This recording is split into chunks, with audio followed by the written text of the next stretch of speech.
Hi guys, so today we're going to talk about molecular geometry, which is a fancy way of saying the shape of the molecule.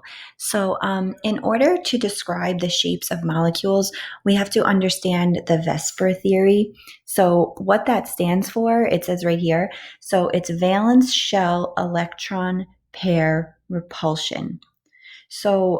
Depending on how many things are bonded to a center atom and how many lone pairs of electrons are surrounding that center atom, we know that electrons have negative charges, and when too many electrons get together, they repel each other. They push away from each other because they're similar in charge.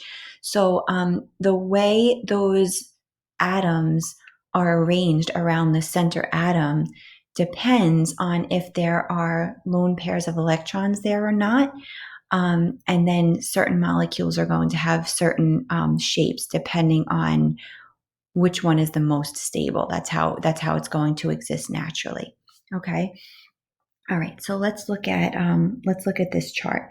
Number of electron domains. So that's like how many things are sticking off of the center atom.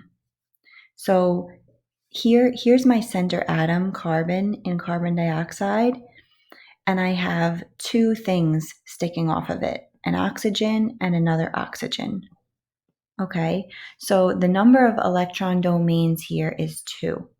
Okay, if you have two things sticking off of your center atom, then the shape is going to be linear. So basically, like those oxygens, they want to get far apart from each other because they have slightly negative charges. So they can get as far away from each other as 180 degrees. If we think about this as an angle of 180 degrees, if they go more than that, then they start getting closer together on the other side. So the shape would be linear, or the molecular geometry would be linear. Okay. Now here's where it starts to get a little bit weirder. So we have the electron domain geometry versus the molecular geometry. So here I have 3 things sticking off of the center atom, right? But whether those are 3 atoms or 2 atoms and 1 lone pair, our shapes are going to be called something different. They're going to be a little bit different. Okay. Now, if we look at this first example, so boron is my center atom, and I have 3 atoms sticking off it, 3 bonding domains, right? So these borons, again, they want to be as far apart from each other as possible. So they spread out to have angles of 120 degrees all around. So this is called trigonal planar. So the electron domain geometry is trigonal planar, and the molecular geometry is also trigonal planar. Okay. Now, if we look at something like this, NO2, 2 of the things sticking off of it are atoms, bonding domains, and then we have this 1 lone pair, a non-bonding domain. Okay, so what happens is when you have lone pairs, those lone pairs are going to repel the other 2 bonding domains. So these oxygen atoms, they're not able to stay linear. They're not able to stay in a straight line because those negative electrons on the top of that nitrogen atom are going to be repelling them away from the lone pair and making them get closer together. Okay, so the molecular geometry, which is the actual shape of the molecule, will be bent. So depending on what they're asking you for, guys, we have an electron domain geometry, which is just how many things are sticking off of that center atom, whether they're bonding or non-bonding domains, it doesn't matter. But if you're asked for the molecular geometry, that's when you can have to make a choice. Now, how are these shapes different here? In the boron example, each element that's sticking off of the center atom is 120 degrees apart from the other element. They spread out evenly, right? Where here, the lone pair makes this angle smaller. So these are only 104.5 degrees apart. It's pushing them together. So they could have been 120 degrees apart, but that lone pair made them squish together a little more. Okay, so you guys are going to have to know how to decide the shape. You also have to know what degrees are associated with each shape. Okay, so that's why I'm kind of like writing them in this chart for you. All right. The next one, and this is as far as we're going to go in honors chemistry.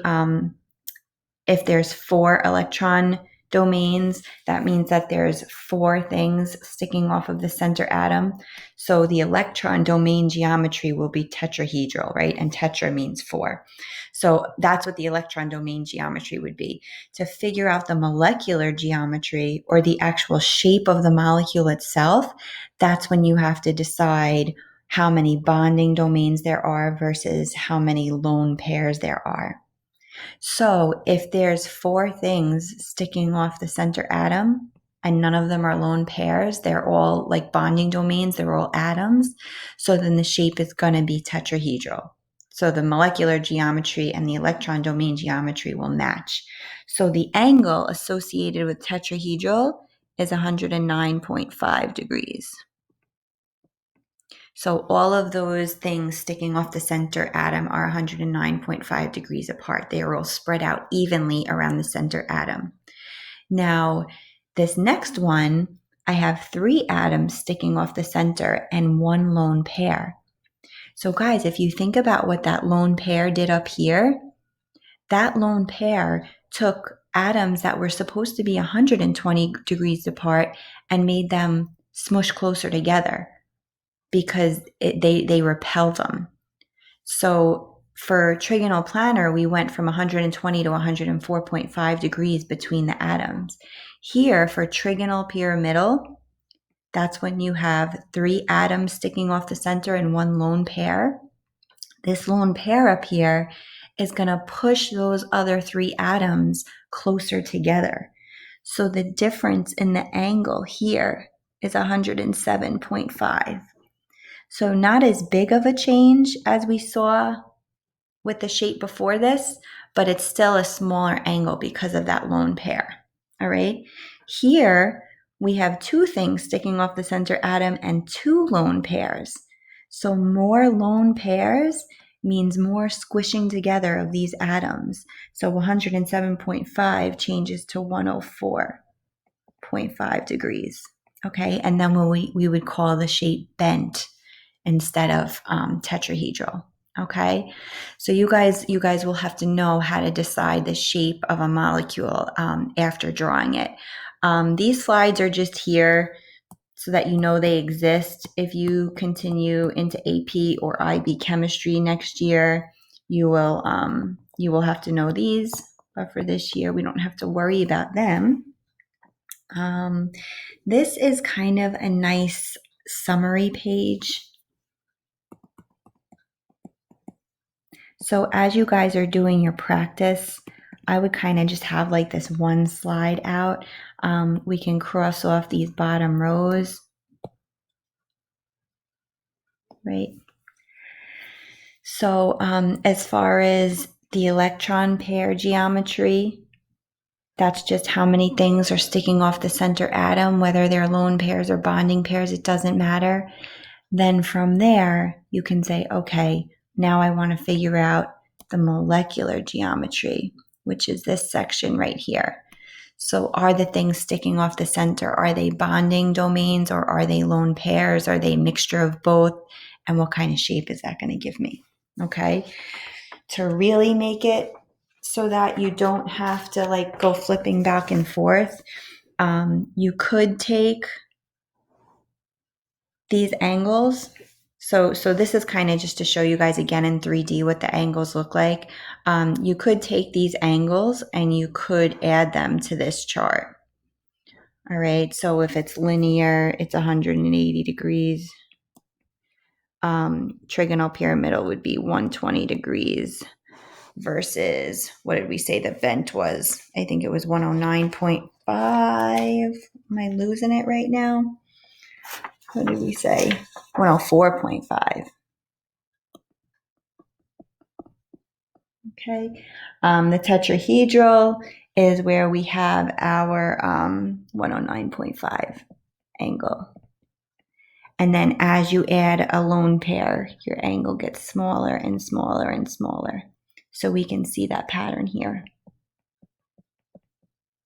Okay. So this whole video, guys, pretty much summed up in one chart. I'm going to give you some practice. We'll talk tomorrow.